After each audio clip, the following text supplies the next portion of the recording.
Hey, today I'm talking about 3 brand new movies. They're all inspired by true events, some more loosely than others.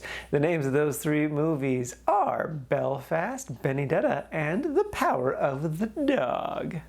First up is Belfast. This movie is written and directed by Kenneth Branagh. He did the first Thor movie, and it is inspired by his childhood. It takes place in 1969 in Northern Ireland, right in the middle of the Troubles. He's a young little boy just trying to live his life. It's basically a slice of life film, though there is an overarching story and it's clearly going somewhere. It was a really fun little film. It made me very nostalgic for a time that I definitely didn't live in, and that was really impressive. And it's not even like I wish for those simpler days, because it's not really simpler days, because there's technically a civil war happening and it's kind of really crazy, all the stuff that's happening, but it's still just like that youthful joy that we all had at one point in time. And it's a really beautiful little film. I really loved how funny it was too, because it juxtaposes these kind of messed up things with just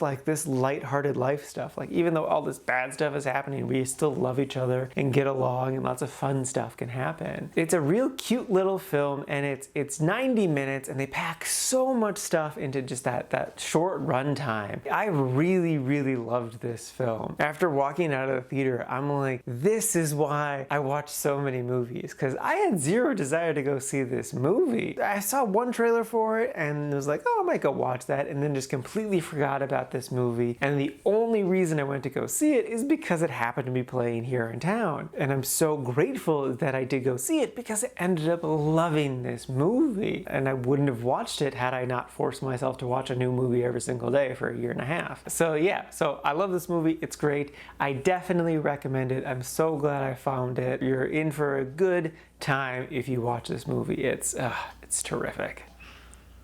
Next up is Benedetta. This is a French film, definitely based on true events. And oh my god, I have been so hyped for this movie for so long. I went into this movie knowing that it's about some very thirsty nuns. That's a true statement, that this movie is about some thirsty ass nuns. But one in particular is thirsty for Jesus, and oh my god, did I love that. I love Jesus in this movie so much. He's not in a ton of this movie, but every time he shows up, it is just incredible. Oh my god. This movie is such a trip. It is so crazy out there, and just you have not seen a movie like this. It's just about some gay nuns trying to love Jesus and conjure up some miracles. And it's great. I love it so much. Some Catholics have bashed this film for being blasphemous, but it's these events happened. This person existed. She did these things. And it's just so good and ridiculous. And I love it so much.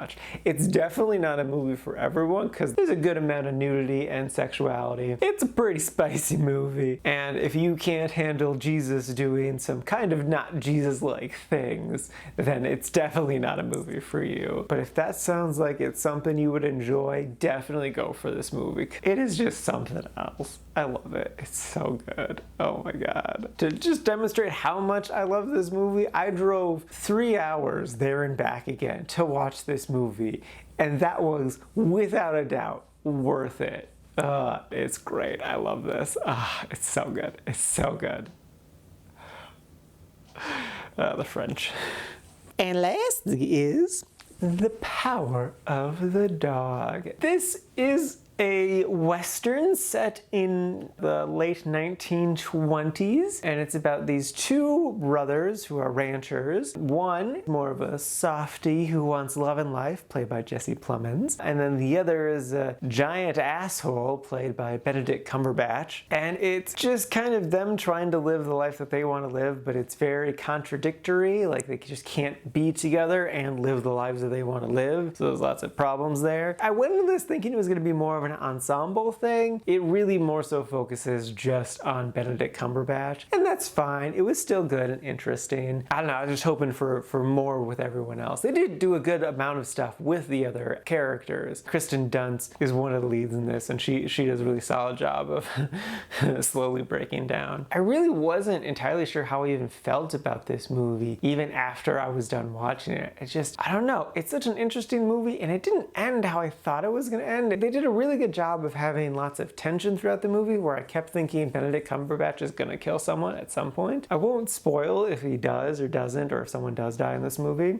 but just the ending wasn't quite what I wanted it to be, I guess. I am a little bit upset with this movie though, because they got Thomasin McKenzie and barely used her. I'm like, you got friggin' Thomasin McKenzie here in this tiny supporting role. Well, you get this amazing actor and then you don't do anything with them, and it's a travesty. It's just a straight up travesty. What are you doing? You're setting yourself up for success and then you just somehow miss the thing.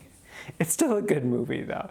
It's just, I love her so much. She's such a great actor. She should have won Best Supporting Actor for Leave No Trace. It makes no sense. So I don't know. I think I still need to kind of process it a bit more. I might kind of soften up to this movie. I liked it. I thought it was fine. But I don't know. It's just an interesting little film. Interesting gay little film. Yeah. Alrighty, now for today's rankings. First up, we got Belfast, sitting at number 10 in the really like section. So good. It was hard to place that one. And then not too far behind is Benedetta, sitting number 19 in the really like section. And then bringing up the rear is The Power of the Dog, sitting at number 54 in the like section, pretty close to the top. And that is out of a total of 77 new movies so far this year. And that brings the grand total out of all the movies I've seen so far this year up to 339.